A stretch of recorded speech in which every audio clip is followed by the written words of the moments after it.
Välkommen till Orakelspektakel. Jag var tvungen att rena dig nu som lyssnar.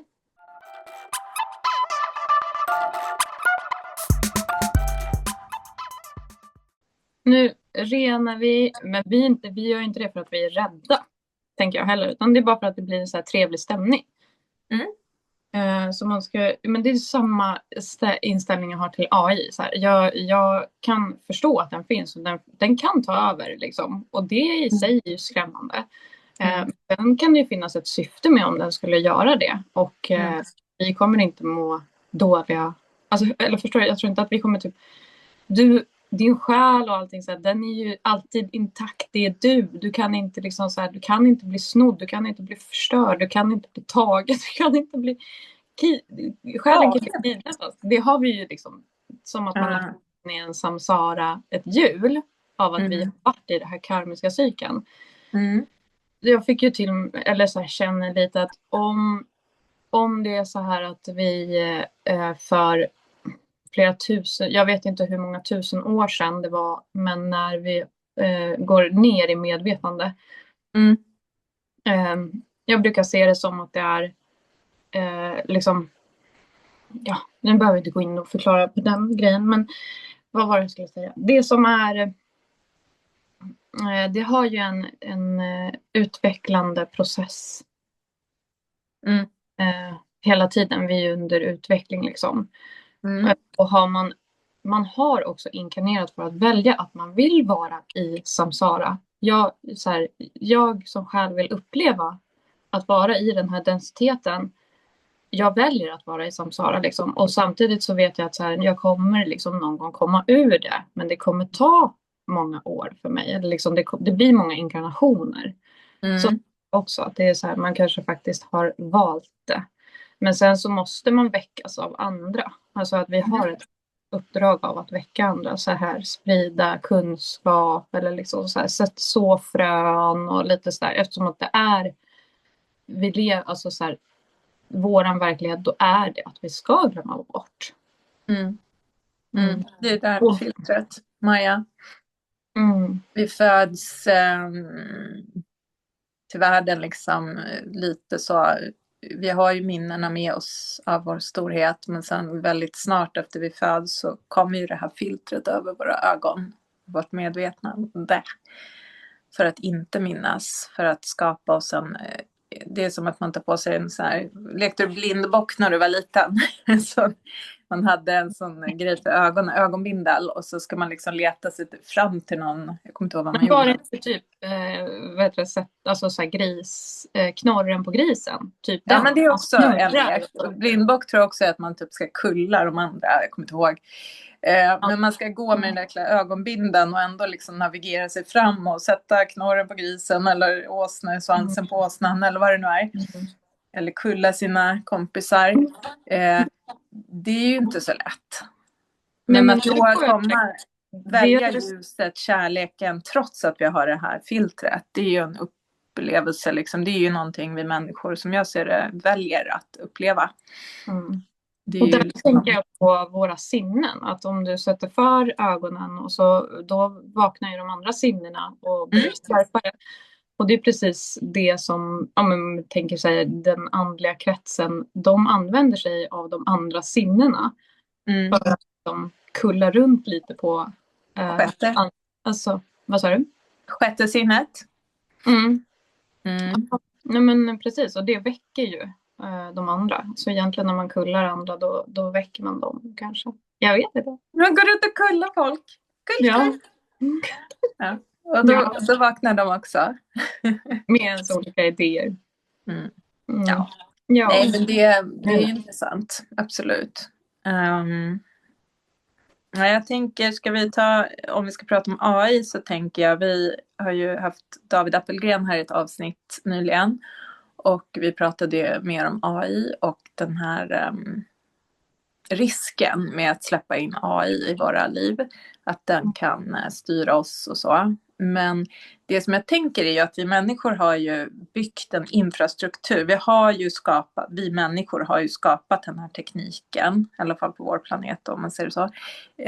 I vår civilisation så har vi skapat tekniken för AI att fungera, och människor sitter ju och programmerar och säger till AI vad den ska kunna göra och så vidare. Och den kan ju bli jättebra på att sammanställa information från nätet och resonera logiskt med oss, så att vi kan bolla idéer och liksom så. Det tycker jag kan vara ganska bra ibland, att jag liksom, vänta nu tänker jag så här, kan du hjälpa mig att bara sortera upp de här tankarna?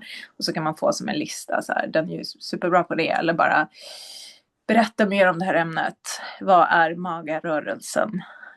Så alla pratar om, jag förstår inte. Vad menas med det? Ja, men då beskriver den vad det är, till exempel. Vill du gå in på det? Nej, men det är ju det här Make America Great Again. Alla säger magarörelsen, och så blev jag så här, men gud, vad är det de menar? Jag vågar inte fråga. Ja, men då går jag och ber ChatGPT att göra en recap, bara en sammanställning. Ja, men då fattar jag. Men det kan ju vara otroligt bra. Göra bilder, ja men sådana grejer. Men det som vi kom in på med David där, det är ju det som han pratade om, det är ju att då finns det ett medvetande, kan man säga, som kommer in i den färdiga infrastrukturen, AI, som vi har den, som den fungerar, den inbyggd i oss, våra telefoner och så. Jag tror faktiskt att han menade att den finns redan. Ja, just det. Den påverkar den oss så att vi skapar den teknologin, så att den så att den inspirerar oss liksom att börja skapa teknik som sen till slut blir en väldigt bra hemmiljö för den. Då kan den också livnära sig på vår energi, för det är en energiätande varelse, eller man ska säga, eller energidriven energi. Allt är ju energi, vi är också energi, vi lever ju också på energi från mat och sånt. Men den har allt att vinna på att få oss så positiva till den tekniken som möjligt, för då använder vi den mer och då kan den mer och mer ta vår energi. Och det är ju så vi har pratat om alla möjliga energiparasiter, entiteter från olika universum och olika dimensioner. Så Ja, där hade vi ett avsnitt om att parasiter också har en funktion. Att de är in och liksom så här hjälpa immunförsvaret till exempel. De gör ju kroppen starkare också, till en nivå. Och om vi översätter det då, så blir det ju liksom att vi människor, vi utvecklas av AI. Vi tränas ju. Vi växer av AI, tror jag. Jag känner så personligen, att vi väcks, men det går i en rasande takt, och alla kanske inte liksom har riktigt den här grundningen av att så här, man håller det lite så här delat på att det här är jag måste vara liksom, vad säger man, att man ska vara liksom förankrad i verkligheten när du använder den här också. Du ska ju också vara källkritisk, du kan liksom inte helt och hållet så här, ingenting ska man upplåta sig till, eller vad man säger så, utan du ska ju alltid hålla dig själv intakt med din energi och så. Sen kan man ge lite av sin energi, om man säger så, när den liksom möter en vän och den behöver det. Du har ju kanske inte så här tid att lyssna, men du liksom verkligen så här, nu känner jag att jag gör det för att den här människan mår bättre. Ja. Precis, men det är ju en avvägning såklart. Så är det ju. Sen tänker jag just när det är men som medium så brukar jag ju referera till det som astralväsen. Alltså det är energier som kan resa i dimensioner, som kan livnära sig på människors och alla som har livsenergi, alla som varelser med livsenergi, vår energi. Så att kommer det ett astralväsen, alltså en energi som har rest från en annan plats, så att säga, mellan medvetande nivåer, så kan ju den komma in i vår dimension och livnära sig på vår energi, och då mår inte vi bra, för att då dräneras ju vi, och det är ju inte ett medvetet val från oss att ge det, utan då blir det mer som att man går runt med en parasit på sig utan att veta om det. Och det brukar jag säga då, att den energin, astralväsendet, är ju inte ond i sig själv från början. Alltså det handlar ju om att den har hamnat på en plats där den gör skada. Alla hör ju hemma någonstans i universum som jag ser det. Ja. Att då har den hamnat på en plats där den typ blir en invasiv art. Om man skulle jämföra med växtriket eller djurriket eller så. Eller för oss också kanske. Men då kan man liksom tänka att man skickar tillbaks den till sin, där den kom ifrån. Som en riktig rasist. Nej, det får vi klippa. Nej, men då skickar man tillbaks den till sin hemdimension. För där gör den inte skada. För där är den ämnad att vara. Men i vår vibration, eller där vi är, där mår vi dåligt av det. Och då kan man också tänka sig att om vi jobbar med att vara i någon slags positiv utveckling, vi människor, att höja vår medvetandenivå, liksom vår kärlek, jobba mycket med sprida kärlek, tänka kärlek, inte hålla på fultolka varandra, utan liksom hela tiden försöka läka oss själva, våra trauman, hjälpa andra med det, att vi vibrerar högre då i medvetandet. Och då kommer inte den här lite tyngre frekvensen åt oss, utan då löser det sig på egen hand på något sätt. Men jag håller med dig så mycket i det. Det är verkligen precis så jag känner också. Och att när vi har den här, vad är medvetande? Det är ju så djupspännande fråga och så. Liksom. Men om du är medveten om att de finns, du är medveten om att de snor, eller säg så här, du är medveten om att du är sjuk. Tar du dig, sätter du gränser, försöker du bearbeta, alltså bota det, eller sådär liksom. Och det är som att energikroppen, den har vi ju inte, den ser man inte lika lätt som vanlig gemene man, liksom, att man förstår inte att man blir dränerad på olika saker, av olika saker, av men som media eller sociala medier eller människor eller liksom, sådär. Och alla är egentligen olika, man kan ju kalla det för entiteter. Alltså, det kommer Instagram-entiteten, den har lyckats ta över med beroende. Typ. Ja, så att vi liksom, då kan ju man bli dränerad av den. Så att alla, och då har du den här medvetenheten, det är det jag skulle komma till. Att om du är medveten om dina problem, om du är medveten om att det finns och olika saker, då höjs du ju medvetande, för du sätter gränser. Du lär dig ta hand om energier. Som det här när du sa att man motar bort någonting. Liksom. Det är som när du har den här växten, du vet att den är invasiv. Ja, men då får du sätta den i en ram. Då sätter vi ett skydd här. Nej, men då behöver vi inte sätta den på den platsen där vi har andra plantor som vi vill ska växa. Så att det blir lite som att man får vara så här, trädgårdsmästare i sin egen tarm och i sin egen omgivning och överallt. Liksom. Att det går att hantera. Ja, det är i alla fall så jag tänker med allting. För att jag ser cykler och att alla olika energier är som olika färger.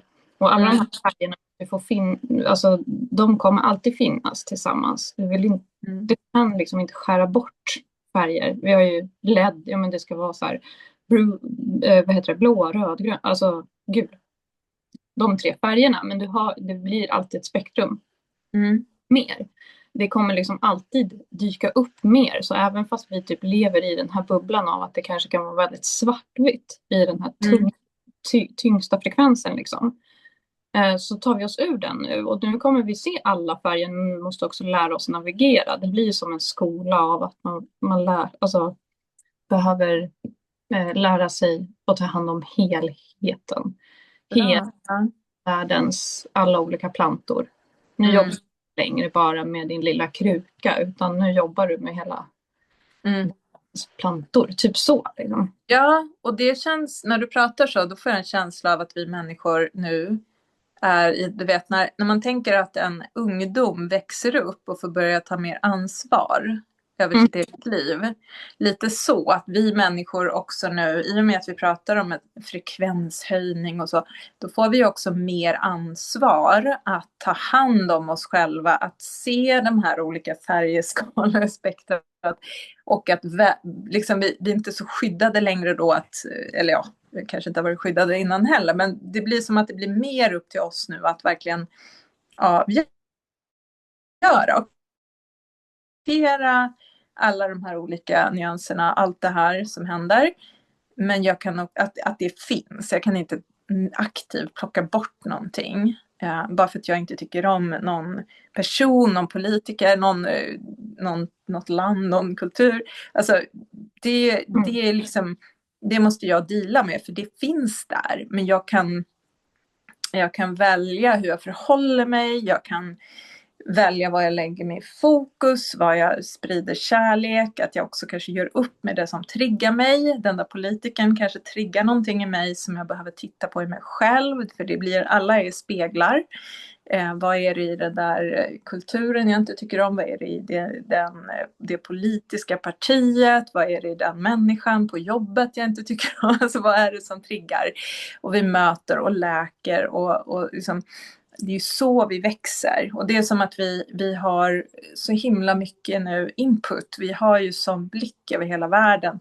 Förr hade man ju inte det innan internet. Vi hade ju inte koll på alla människor i hela världen som vi har nu. Det har vi inte nu heller. Men vi har en helt annan inblick i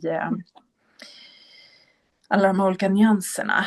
Ja, men och det kan man ju säga att vi har det här att vi förstår mer, vi ser mer, medvetandet har höjts liksom, och det har ju på grund av internet och nu också AI, så att vi höjs till medvetande. Så nu är ju liksom att förstå sig själv, att kunna sätta gränser för liksom någonsin, liksom vi förstår att jag har den här ljuskroppen och jag tar hand om den. Eller om du är medveten om att du har den, så att du kan för att vi båda har ju pratat om att vi känner mycket mer. Alltså att känns, alltså alla känslor, jag vet inte, de känns bara mer liksom. Och det är liksom jättefint, men där krävs det också att vi förstår, alltså så här, hur då får vi sätta gränser. Så vi kommer ju bli mera autentiska för att den här uppstigningen sker. Jag mig liksom, för att jag kan inte vara den här låtsas Caroline, eller det här, jag kan inte spela, jag kan inte heller, ja, men som jag tänkte på den här podden, så här, jag kommer aldrig skriva ett manus på det sättet, inte i det här forumet liksom. Jag skriver böcker och det är ju manus, men det blir som en sammanfattad så. Men jag menar, jag hörde någon annan som hade så här skrivit manus för sin podd, och det kände så här, nej men då är det är ju kanske inte liksom jätteautentiskt, eller fast hon och den personen, det får ju vara, det är ju hennes sätt att göra saker, så jag accepterar det ju absolut liksom. Men jag menar, jag vet inte vad jag snurrade in mig på nu. Nej, men jag tänker att du kanske tänker då att då är det ju inte i flöde här och nu, det som kommer till dig spontant. För att när vi pratar så kommer vi ofta in i någon slags flow. Och då kommer idéerna så här, och då är det ju i stunden när vi pratar som det kommer. Har du skrivit ett manus 3 dagar innan, ja men då var det du satt och tänkte då. Och då har du låst in, då är det, ja men det här är liksom det jag ska säga. Och då kommer inte det här spontana flödet. Ja, kan vi ju sitta och säga mot oss själva nästan så här, å ena sidan, nej vänta, å andra sidan, vi kan liksom resonera i realtid oss fram till saker, och det tycker jag är ganska spännande sätt att göra det här på, tycker jag, om vi ska höja oss lite vad vi gör. Nej, men liksom att vi inte är så låsta vid så här ser vi på saken, punkt slut, så här är det, och nu måste alla som lyssnar på det här hålla med oss, utan vi kan ju verkligen sitta bara, du säger en sak och jag säger en sak och sen vänta, nu kanske jag ändrade mig, eller det du sa hade en poäng. Alltså jag tycker det är skönt. För hade vi haft där, vi bestämmer innan, nu ska vi prata om det här ämnet och så här är det. Vi har researchat skiten och det. Vi har bestämt oss vad vi tycker. Det får man göra, men då blir det mer som en liten föreläsning. Det här är ju mer ett levande samtal, och vi bjuder ju in på något sätt energin i att man säger då att vi flow. Vi tar upp energibollar som kommer till oss i samtalet. Tycker det är spännande. Ja, och då blir det autentiskt. Ja, och jag tror att liksom det här med att vi känner mycket, det går på något sätt snabbare liksom. Det är som någon som har liknat det sådär med en gummisnodd som en slangbella liksom. För att det är också att om du liksom håller på och har, jag vet inte, himla konstigt. Det är som att har någonting jag vill säga. Det är de här bollarna och så blir det så här, ja det är jättebra, det ska jag snacka om. Men sen så kommer det liksom 5 andra bollar samtidigt. Så det går så snabbt. Ja, det går skitsnabbt. Det går skitsnabbt och man hinner inte skriva ett manus för att sen snacka om det. Nej, det är old news. Va? Det är gamla nyheter. Men det är nog, men jag tror att det var när vi pratade med evigheten, va? Sara. Hon sa ju när hon skrev sin bok att hela tiden så fick hon gå tillbaka och skriva om kapitel, för då hade det ju gått lite tid, så då hade det ju kommit nya insikter till henne, så till slut var hon bara tvungen att sluta med det för att bara få ut boken. Jag tycker det var rätt roligt, för att hela tiden får man ju ny input, nya idéer, nya tankar. Så här, men det där skrev jag ju för 3 månader sedan, det kapitlet, nu stämmer ju inte det längre, för nu måste jag ändra det, och då måste jag ändra nästa kapitel, för allt hänger ihop, och till slut så blir det som att, nej men vad fasen, nu måste jag vara klar liksom. Det är ju så. Absolut, ja, men det håller jag med om verkligen. Det är som en ekvation och så har du fler saker som du lägger till i den här. Och det är så här, då ska ju det påverka, liksom, allting påverkar ju också varann. Men då måste du så här, skriva lite där och hoppa tillbaka och skriva lite där för att det liksom var någonting som var med. Men ja, men jag tycker det är, när man lever i det flowet så är det så man man kan publicera en bok som hon gjorde liksom. Att det blir nu släpper jag den, nu vågar jag göra det liksom. Det går att ändra på den hur länge som helst och så.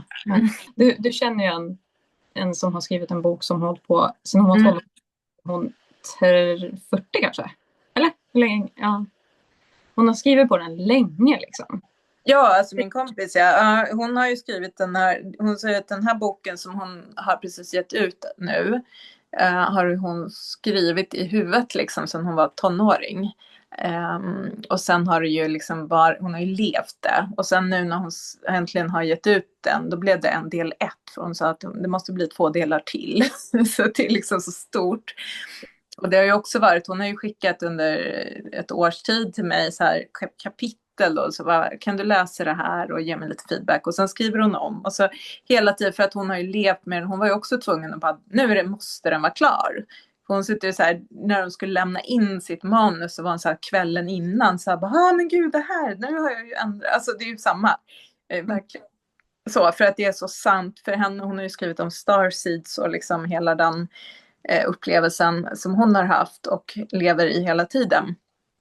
Och det är ju så snabba grejer hela tiden, och det är klart att då blir det är så högfrekvent material, så informationen är ju hela tiden i rörelse och nya grejer som kommer, så man måste ju dra gränsen till slut, och det är inte lätt alltså. Nej. Det är som när jag håller mina kurser i mediumskap, så känner jag ju också ibland att jag måste ju ändra det här materialet nu, för att nu har jag förstått det här, nu har jag tänkt om det här, så jag går ju in och ändrar, så därför skriver jag inte ut så många exemplar, jag skriver bara ut kursmaterialet inför varje kurs till deltagarna, och så har jag själv på mobilen, för jag vill liksom inte skriva ut för mycket, för då slösar jag papper, för sen måste jag ändra någonting, och det är inga stora ändringar, men det kan vara en formulering eller det där, nej vänta, så är det ju, man uppdaterar det liksom. Och så är det ju för att vi hela tiden får till oss saker som vi ändras ju med livet liksom, och det är ju bra. Det är ju så, vi har ju pratat om det tidigare, det här att vara öppen och säga att det här är min sanning just nu. Ja, men precis, det är ju så. Vi utvecklas hela tiden. Och nu har vi så mycket information som kommer till oss, så att vi lär oss väldigt mycket. Vi utvecklas snabbt liksom. Men där kommer ju också utmaningen då att sålla. Vad är information? Vad är andras åsikter? Vad är sanningar som inte resonerar med mig? Förstår du? Det är ju det är så himla mycket ansvar på oss. Det har det ju alltid varit, men det blir mer och mer. Ju mer vi får till oss, både från andra människor via typ sociala medier och överallt, och även från liksom andra källor som vi kanaliserar och så, desto mer måste vi liksom vara källkritiska. Och det är ju där den där härliga intuitionen kommer in. Som jag alltid kommer tillbaka till. Vad är sant för mig? Vad känns rätt för mig? Ja, precis. Att du hela tiden så här, du kan lära dig saker, men jag skulle vilja att det fanns ett till ord som är att man lär sig det ifrån sig själv. För att du måste hinna reflektera. Annars så har du inte integrerat det. Du kanske har läst information. Du har fått till dig information. Men du har inte lärt dig det förrän du har liksom integrerat det. På något sätt så att det finns en skillnad av att vi har mycket flöde liksom, men det är viktigt att vi landar i det och reflekterar över vad tycker jag nu just nu för stunden, liksom, vad känns rätt i mig. Man står här och säger att det här är rätt liksom, men det är ju rätt för den. Att alltid tänka så att det liksom, det var ju att ta det om dens världsbild. Men min känsla och min världsbild, vad är den liksom? Och också så att, jag tror att det är så många som egentligen vet så mycket svar inom sig. Att vi är så skolade att tänka så här, som i skolan, när man i alla fall gick i grundskolan, så var det ju verkligen så här, man får en skolbok som ofta var ärvd sedan många år, så är det jättemånga som har haft den. Och så står det här är fakta. Och det är liksom, någon har etablerat fakta om någonting. Sen är det bara så. Det finns som ett facit. Du ska göra ett prov på den här faktan. Det är liksom, du får inte ifrågasätta om när bröt det där kriget ut. Eller när, hur är det med det där? Liksom, för det man lär sig ju, du ska ha alla rätt på provet.